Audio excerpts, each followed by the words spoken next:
Yeah, you know him. He's a multi-talented musician, singer, songwriter, record producer, actor, and you know him for sure for writing and performing the theme song to Ghostbusters. I'm joined by Mr. Ray Parker Jr. Welcome. Better known as the cleanup man. You know it. Yeah. First of all, I want to know, how are you holding up during this quarantine? You and I were talking before, we started this interview. You got a whole gaggle of family in your home right now.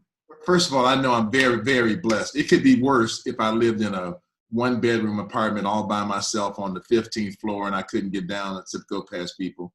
But, we live in I live in a home. I have 4 sons. Some of them have wives and girlfriends that are staying with us. My wife is with us. So there's at least 10 people at my house at all the time. So we're swimming, we're having parties with one of my sons, the DJ. So he broadcasts on Instagram every Saturday.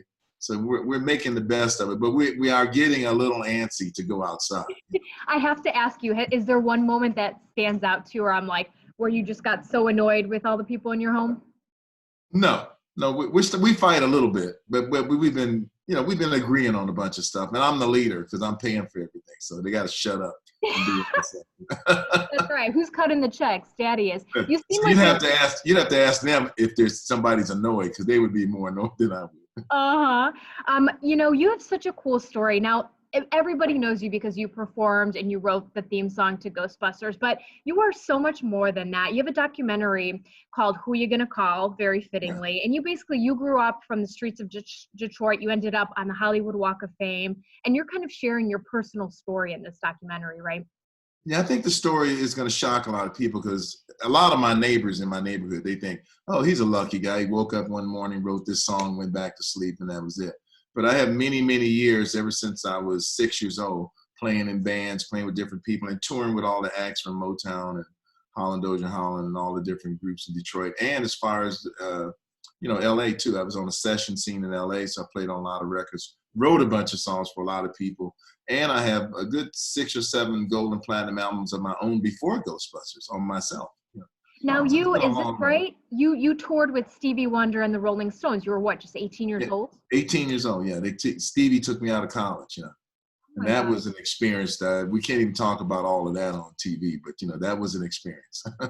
Now, you said a lot of people think, hey, he just rolled out of bed, wrote this, smash hit and was like, I'm done here. But no, so much work goes into this, right? And you didn't have an easy life. There was lots of ups and downs. No, it's interesting. Whenever somebody does something successful, it's never as easy as it looks or easy as it sounds. And I try to tell my kids that the long story is really usually long. And there's a lot of stuff that goes along with it. In my case, it was violence from the police in Detroit, growing up and just the neighborhood and all of that kind of stuff. But, life is what it is. Everybody gets dealt a different set of cards and you must go on and persevere and be successful anyway. And it's how you use it, right? Because that heartache can be turned into a creative outlet. And for you, you're making beautiful music out of it. Like I look at my kids and I don't know if I should change places with them. It looks like they're having more fun, but they're not lazy, but they're not as aggressive, They're not in a rush to get this done. I got to ask you something. The Ghostbusters phenomenon was so massive. Do you ever kind of look back and think, eesh, I wish that didn't happen? Did it overshadow some of your other music abilities that you think maybe people aren't seeing?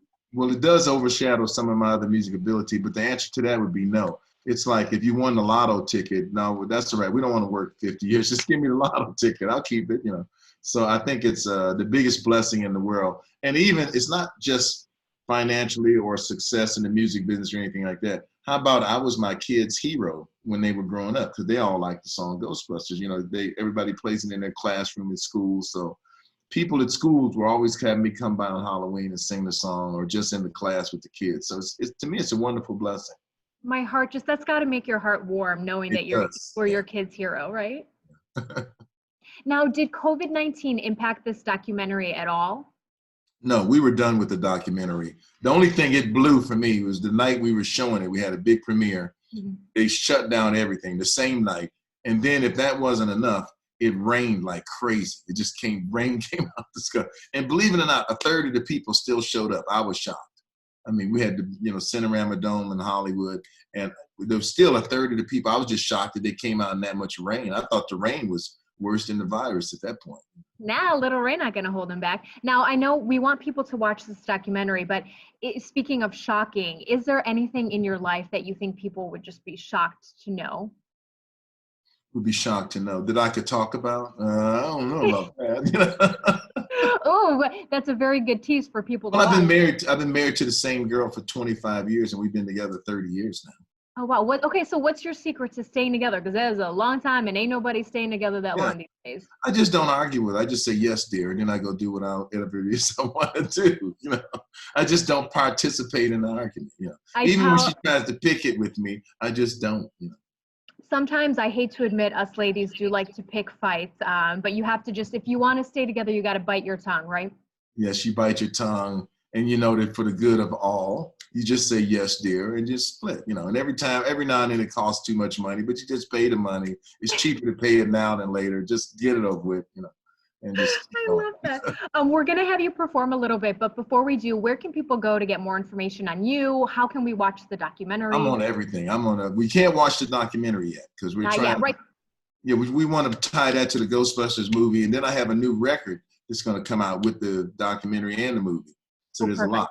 And if they delay the stuff any longer, I could write a book in the meantime. There you go. All right. So play us out, Mr. Ray Parker Jr. Most people like this song. Woman needs love just like you do. Don't kid yourself. It's thinking that she don't. She can fool around just like you do. Unless you give her all the love that she wants.